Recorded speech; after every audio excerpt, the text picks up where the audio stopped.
Apalagi kalau NU dengan NU susah berkonsolidasi, nah ini bahaya.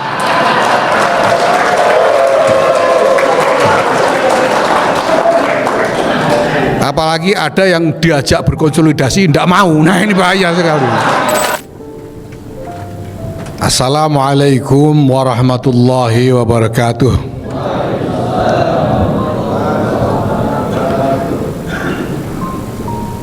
Alhamdulillah wa syukurillah wassalatu wassalamu ala rasulillah Sayyidina Maulana Muhammadin ibn Abdillah wa ala alihi wa sahbihi wa mawalah. Amma ba'd. Yang saya hormati Khatib Syuriah Pengurus Besar Nahdlatul Ulama Kiai Haji Nurul Yakin Ishaq, yang saya hormati Sekretaris Jenderal Pengurus Besar Nahdlatul Ulama Kiai Haji Dr. Amin Said Husni, yang saya hormati Direktur BPJS, Direktur saya lupa tadi Direktur apa Wakil dari BPJS Pak Hendra Nurprianto, yang saya hormati staf ahli Kementerian Koordinator Pemberdayaan Masyarakat Pak Sugeng Bahagia. Tadi pagi saya diberi tahu bahwa katanya Pak Menko telah mengkonfirmasi untuk hadir secara pribadi pada kesempatan ini, tapi rupanya Pak Menko masih Menko dhisik, jadi belum hadir, diwakili oleh Pak Sugeng Bahagia. Yang saya hormati Presiden Sarbomusi Saudara Irham Ali Saifuddin, Sekretaris Lakusdam Ibu Filviah, para pimpinan lembaga-lembaga dan satu lagi Ketua PBNU yang saya hormati Dr. Ahmad Suaidi, Ketua Lembaga Pengembangan Pertanian PBNU Saudara Dr. Chandra Aprianto, dan banyak lagi jajaran PBNU yang hadir bersama kita pada kesempatan ini. Yang saya hormati para guru ngaji dan para pekerja informal yang akan menerima jaminan sosial dari program BPJS.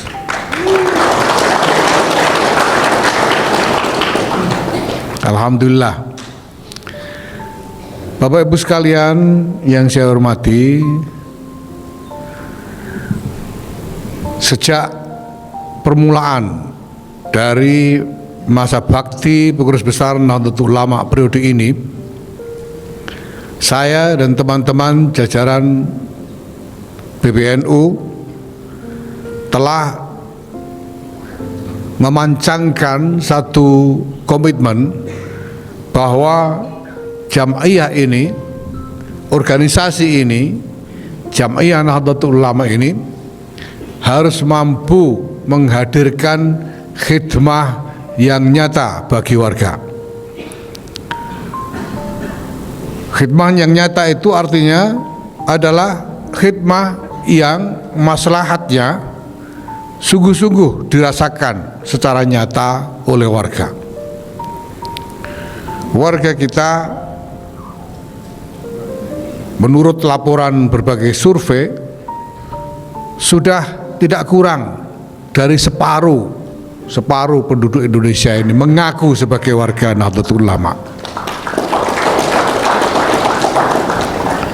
Maka menjadi tugas raksasa bagi Jam'iyah, bagi organisasi Nahdlatul Ulama ini untuk sungguh-sungguh bisa menghadirkan maslahat yang nyata-nyata dirasakan oleh warga. Nah, bagaimana caranya? Pertama-tama kita tahu bahwa Jam'iyah Nahdlatul Ulama ini memiliki struktur organisasi dengan susunan kepengurusan dan personil-personil yang menjangkau sampai ke tingkat desa. Saat ini Jamiah Nahdlatul Ulama ini selain telah memiliki 38 pengurus wilayah di 38 provinsi, 548 pengurus cabang di 533 kalau tidak salah kabupaten kota di seluruh Indonesia. Kita memiliki pengurus di tingkat majelis wakil cabang atau tingkat kecamatan tidak kurang dari 7.000 MBC, di antara sekitar 7.200 sekian kecamatan. Jadi hanya 200 sekian kecamatan saja yang belum ada MBC NU. Dan kita punya ranting tidak kurang dari 61.000 ranting di seluruh Indonesia, di antara sekitar 80.000 desa yang ada di seluruh Indonesia ini. Sebagian besar sudah ada ranting-ranting Jamiah Nahdlatul Ulama. Nah, ini adalah infrastruktur organisasi yang seharusnya dapat diberdayakan, dapat difungsikan untuk menjangkau warga, untuk mengenali kebutuhan-kebutuhan warga, dan kemudian menghadirkan maslahat pemenuhan terhadap kebutuhan-kebutuhan tersebut. Nah, alhamdulillah melalui agenda konsolidasi dan transformasi tata kelola organisasi yang telah kita kerjakan secara habis-habisan dengan kerja keras luar biasa, mulai dari tingkat PBNU sampai ke tingkat ranting. Alhamdulillah sekarang kita memiliki sistem keorganisasian yang jauh lebih kokoh, sehingga bisa dengan mudah kita melakukan mobilisasi menggunakan infrastruktur organisasi yang kita miliki, jaringan struktur kepengurusan organisasi yang sampai ke desa itu, kita bisa dengan mudah dan cepat melakukan mobilisasi peran serta, mobilisasi partisipasi dari warga sedemikian rupa berkali lipat kinerjanya daripada apa yang bisa dicapai di masa-masa lalu. Saat ini saja tadi sudah disebutkan, hanya dalam beberapa hari, tadinya ditarget hanya 500 orang peserta bisa digalang, ternyata hasilnya lebih dari 10.700 peserta untuk BPJS ini bisa digalang dengan menggerakkan infrastruktur organisasi. Ini adalah capaian yang alhamdulillah bisa kita wujudkan. Nah, persoalannya kemudian Bapak Ibu sekalian, bahwa penyediaan layanan, penyediaan pemenuhan kebutuhan dan hajat dari warga itu sendiri tidak mungkin disediakan oleh NU sendiri. Tidak mungkin. Kenapa? Karena NU tidak memiliki sumber daya dan tidak dalam posisi untuk memobilisasikan sumber daya bagi pemenuhan seluruh kebutuhan-kebutuhan warga tersebut. Ya. Nah,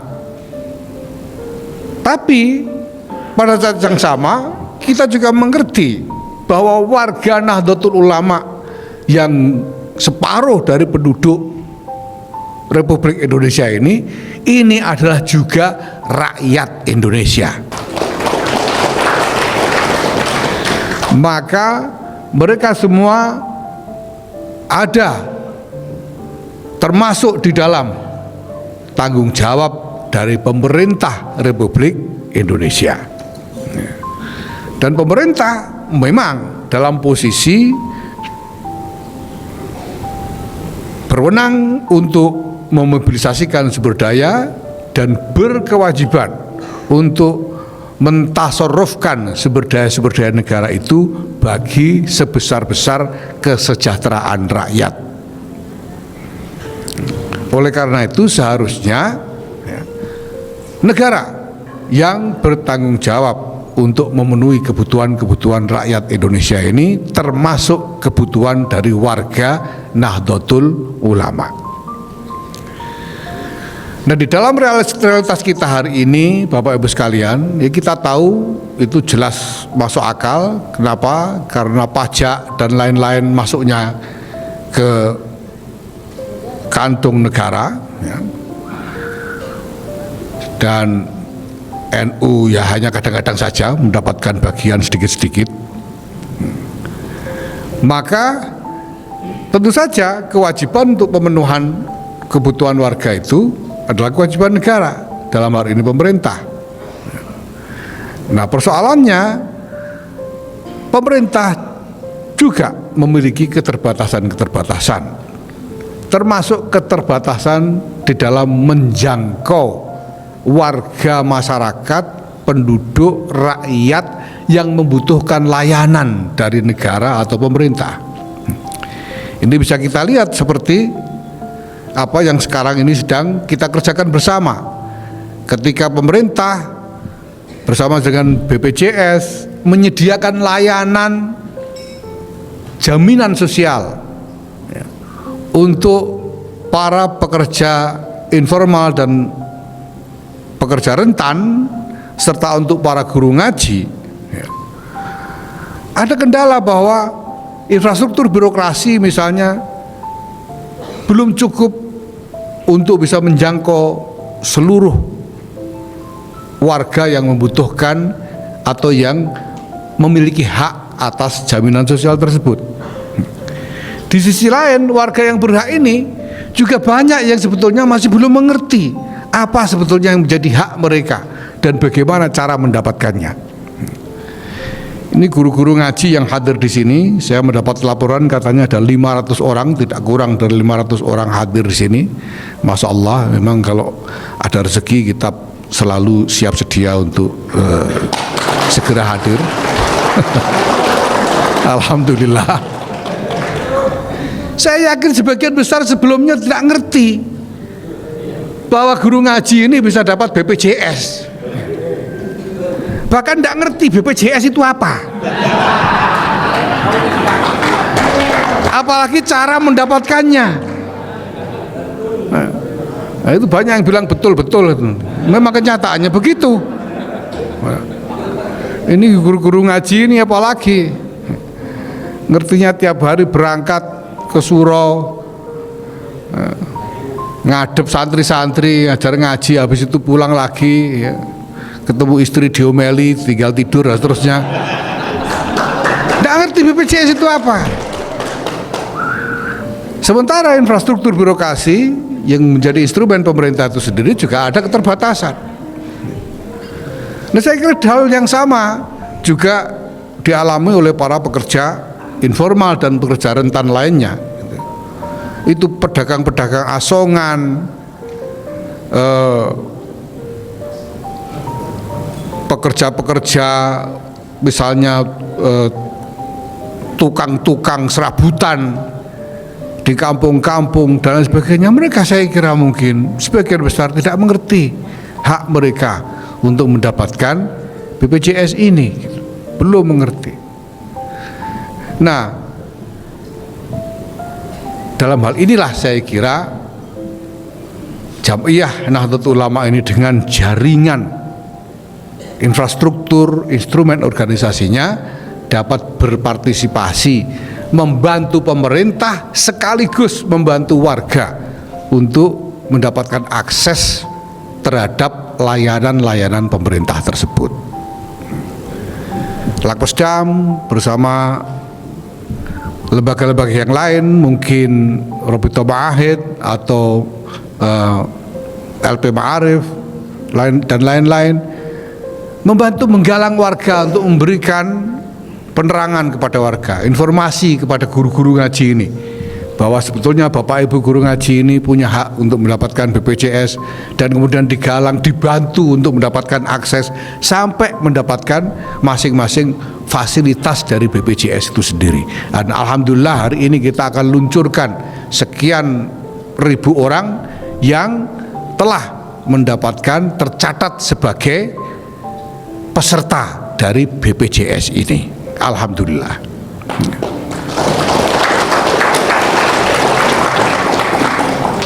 Nah, Bapak Ibu sekalian yang saya hormati, ini semua pertama adalah wujud dari kesadaran kita tentang di mana kita mendudukkan Nahdlatul Ulama ini di tengah keseluruhan konstelasi bangsa ini. Ada pemerintah, ada aktor-aktor bisnis, ada elemen-elemen bangsa yang lain, dan ada Nahdlatul Ulama. NU ini kita tempatkan di mana? Ada partai-partai.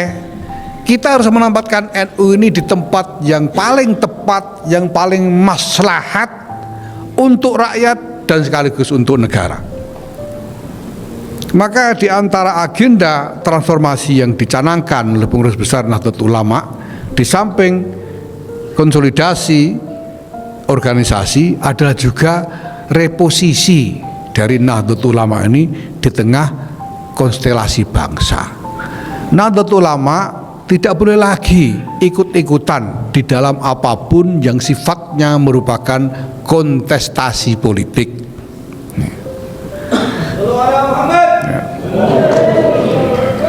Nahdlatul Ulama tidak perlu lagi ikut-ikutan berebut kekuasaan.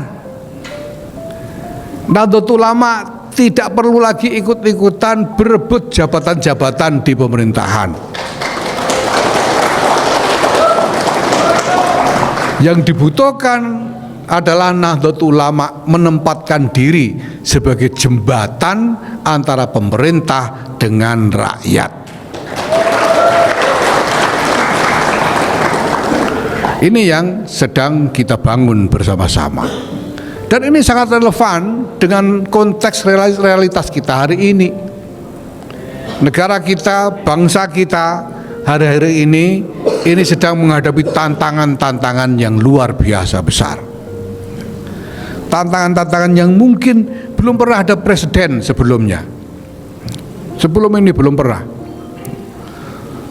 Realitas internasional yang kita hadapi hari ini misalnya, ini penuh dengan berbagai macam masalah, penuh dengan berbagai macam tantangan yang tidak ringan, yang harus dihadapi dengan sungguh-sungguh. Dan tidak mungkin negara kesatuan Republik Indonesia ini akan berhasil mengatasi tantangan-tantangan itu kecuali kita berkonsolidasi bersama sebagai satu bangsa yang satu, bersama-sama menghadapi dan mengatasi tantangan bersama. Tidak ada cara lain. Tidak ada cara lain.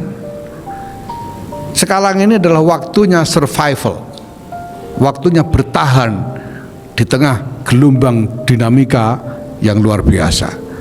Maka apapun gagasan-gagasan yang mungkin selama ini dianggap populer, ya, harus kita tundukkan di bawah hajat bersama dari bangsa kita ini, yaitu hajat untuk berkonsolidasi.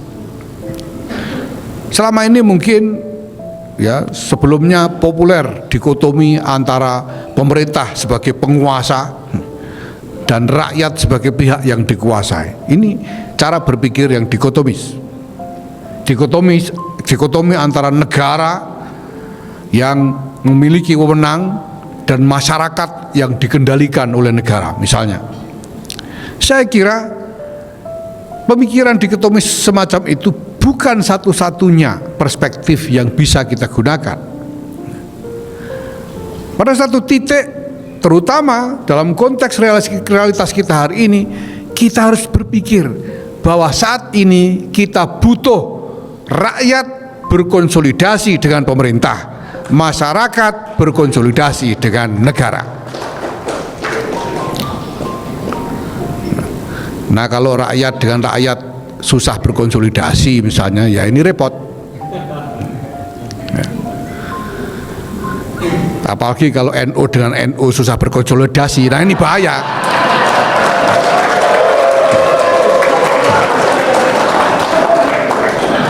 Apalagi ada yang diajak berkonsolidasi tidak mau, nah ini bahaya sekali. Ini tantangan pertama kita. Ya ini gara-gara ya karena kita masih belum mampu memahami realitas. Kita ini bukan, ini Bapak Ibu sekalian, ini bukan waktu-waktu yang biasa saja. Kita ini berada di tengah realitas yang luar biasa, yang membutuhkan tekad, membutuhkan langkah-langkah, dan membutuhkan semangat yang luar biasa untuk bisa kita atasi bersama-sama. Kita tidak boleh mengabaikan itu. Nah, maka dalam hal ini saya ingin menggunakan kesempatan untuk menyampaikan selamat dan salut kepada Sarbu Musi yang telah mengembangkan dan berhasil mengembangkan konstituensinya sampai kepada para pekerja informal dan pekerja rentan. Mungkin saya tidak tahu, mungkin Sarbu Musi ini baru satu-satunya serikat buruh yang mengcover para pekerja informal dan pekerja rentan sebagai konstituennya. Ini adalah perluasan khidmah, tapi sekaligus juga perluasan jangkauan konsolidasi masyarakat yang sangat kita butuhkan. Ya. Saya juga ucapkan selamat kepada Lakpesdam, kepada Robitoh Mahid, kepada LP Ma'arif, Lembaga Pengembangan Pertanian dan lain-lain atas keberhasilannya di dalam melakukan konsolidasi struktural sehingga memiliki kinerja yang kuat dalam menggalang partisipasi dari warga seperti yang telah kita saksikan pada hari ini. Selamat dan terima kasih.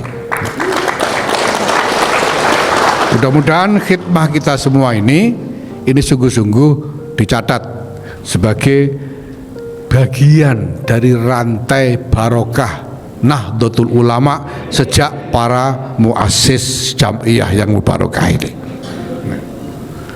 Ini yang akan menjadi arah kita ke depan.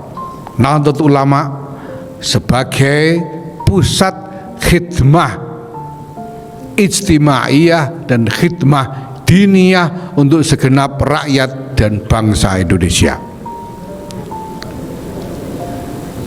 Melalui apa? Melalui konsolidasi organisasinya. Ya mohon maaf, ini para pengurus PBNU khususnya pejabat-pejabat teras di PBNU ini, ya, ketika kita nanti berhasil membangun konstruksi baru ini dengan baik, ya mohon maaf mungkin tidak bisa lagi perorangan nyari akses ini itu lalu dibawa sendiri. Saya kira mungkin sudah tidak bisa lagi nantinya. Mohon maaf ya. Ini ada pantunnya ini. Ada pantunnya. Sormejo no ulane, jogelo wis ngono carane. Terima kasih. Wallahul muwaffiq ila aqwamit thoriq. Wassalamualaikum warahmatullahi wabarakatuh.